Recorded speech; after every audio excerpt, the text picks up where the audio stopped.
From the macabre minds of Laughing Devil Production comes another story from the Nightshade Diary. You know what that means. Check under the bed and make sure no one or nothing is there. Is the closet door securely shut? Then leave your disbelief behind, amp up your imagination, and hang on tight for another ride into terror and mystery. And like all good horror stories, just imagine it's a dark and stormy night. And remember, screaming like a little girl is permitted.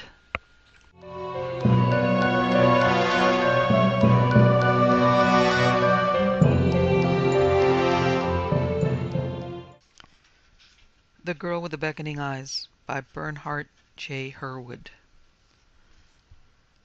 When the DeSimone family moved into the stately old house in the Bay Ridge section of Brooklyn in the early 1940s, they regarded themselves as very fortunate.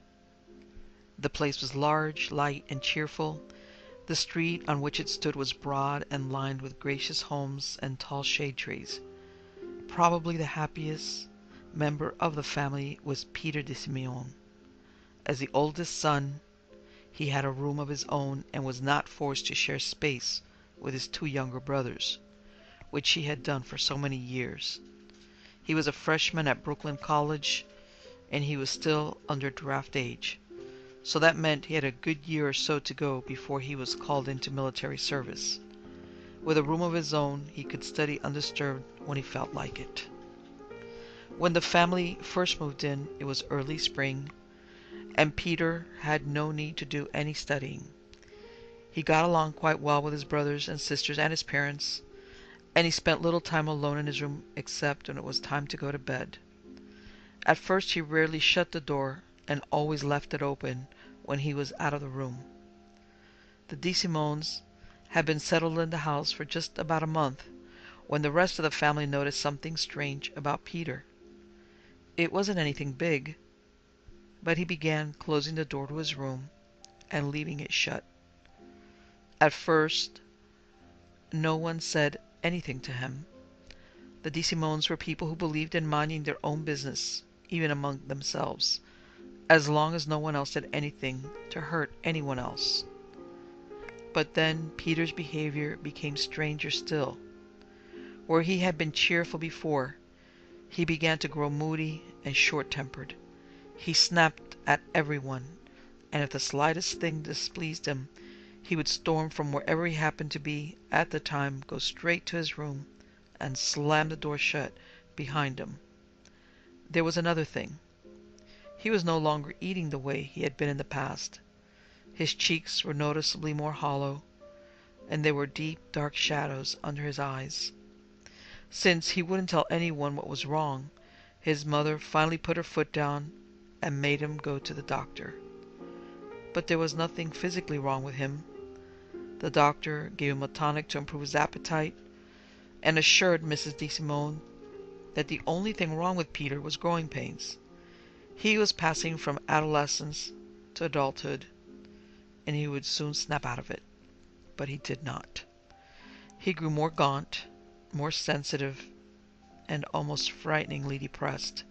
He barely spoke to anyone at meals, and after eating only the barest essentials, he would retreat to his room, not only at night but in the daytime as well. Worse yet, he now would not permit anyone to enter his room at all.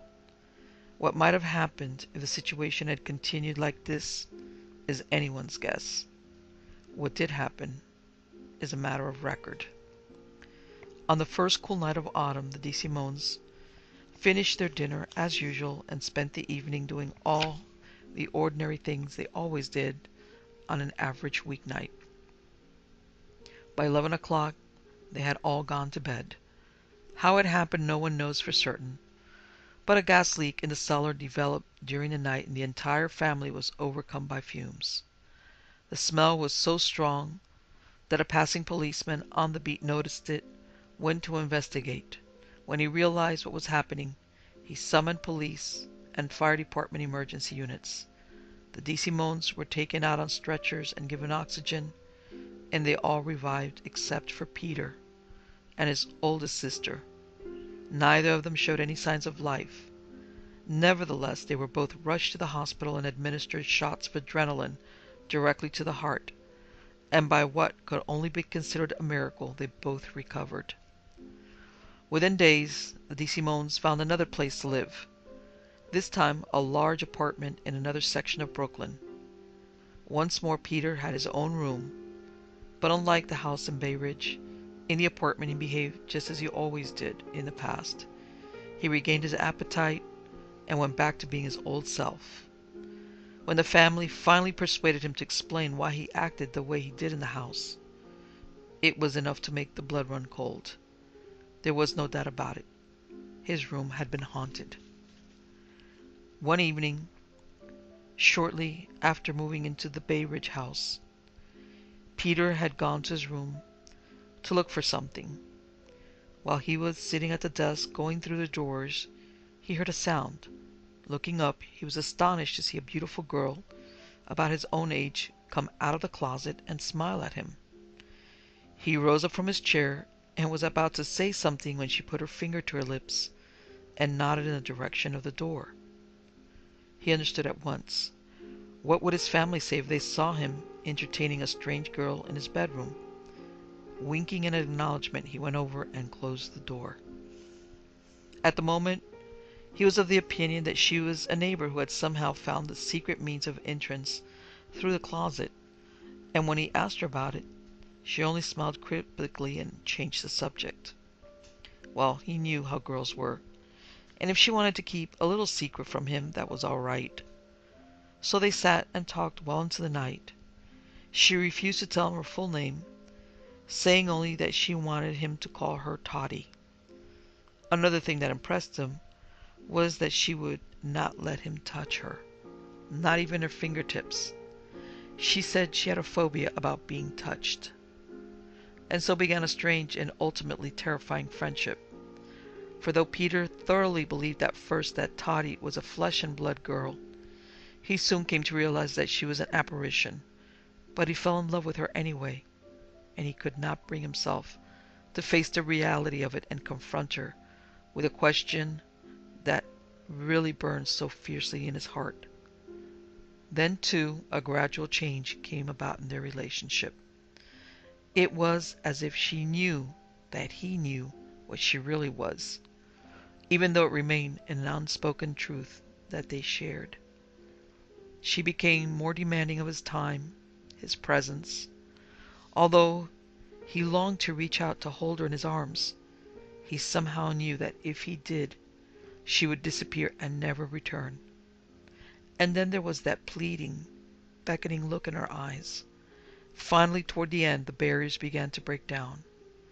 Though she still did not admit what she was, she began suggesting that he come with her. Then she came right out with it and begged him to come away with her. He had been dreaming about her too, and he did not know whether she was reality in his dreams or whether during his sleeping bouts she was just a figment of his imagination. There was never a doubt in his mind that she was real, and these being with him in his room when he was awake. It began to dawn on Peter that his family had nothing more to offer him.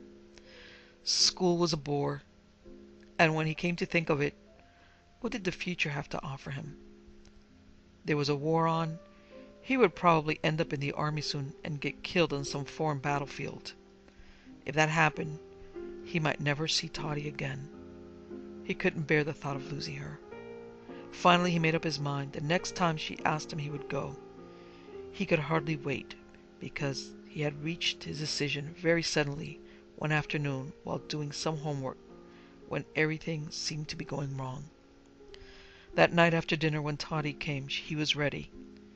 She seemed to sense this feeling because for the first time since he had known her, she held out her hands to him and murmured softly, "Come, Peter, take my hand and we'll go now." And he reached out and took her hand, and it was cool and soft. And as they started walking towards the closet, he suddenly felt a tightness in his chest. It became impossible to breathe, and he began gasping and choking. Toddy let go of his hand as he raised it to his throat, but she tried to grab his arm. "Hurry, Peter," she screamed, her eyes blazing, a look of anguish on her face. He tried to stagger toward her, but then everything went black. Strange as it seemed, when he woke up in the hospital, he had a fleeting mental picture of Toddy, crying and disappearing into the closet, as she always did. But there was no great desire to see her. Although he didn't forget Toddy completely, he felt no sense of loss. Some months later, just out of curiosity, Peter de Simeon went back to his old neighborhood and began asking questions of some of the people he had known while he lived there. They were the kind of questions that most people either could not or would not answer. But there was one elderly man down the block who was anxious to talk, and when Peter asked him if there had been anything strange about the house he used to live in, the old man asked, "What kind of strange are you talking about, son?" "You know," replied Peter. "Weird, spooky kind of strange, that sort of thing." "I know," said the old man, lowering his voice and glancing around. "Most folks around here would tell you I was crazy to tell you a thing like this. But let me tell you, before you people lived in that house, no one ever stayed there for more than 2 months. You know why?" "Why?" "'Cause it was haunted, that's why." "What?" "You heard me. I said haunted." Here he lowered his voice even more. "You see, 10 years ago this family lived there. Name of Hoyson or Boyson. I don't remember exactly. Well, they had a daughter. Pretty girl, too. But she was a wild one. Got into some kind of trouble and hung herself in her bedroom closet one night. Well, they moved up pretty quick after that. But people who moved in after never stayed more than 2 months, like I already told you. You see, she kept coming back. Right out of that closet she hung herself in. I suppose she wanted company. Who knows? It might have been the other way around. Maybe she didn't like strangers sleeping in her bedroom." The old man checked himself, looked around again, and said to Peter, "Look, son, don't you go around telling anyone I told you about all this. They think I'm half crazy as it is." "Don't worry," Peter promised. "Besides," here he lowered his voice, "you see, I saw her too. And I just as soon you didn't tell anyone that either."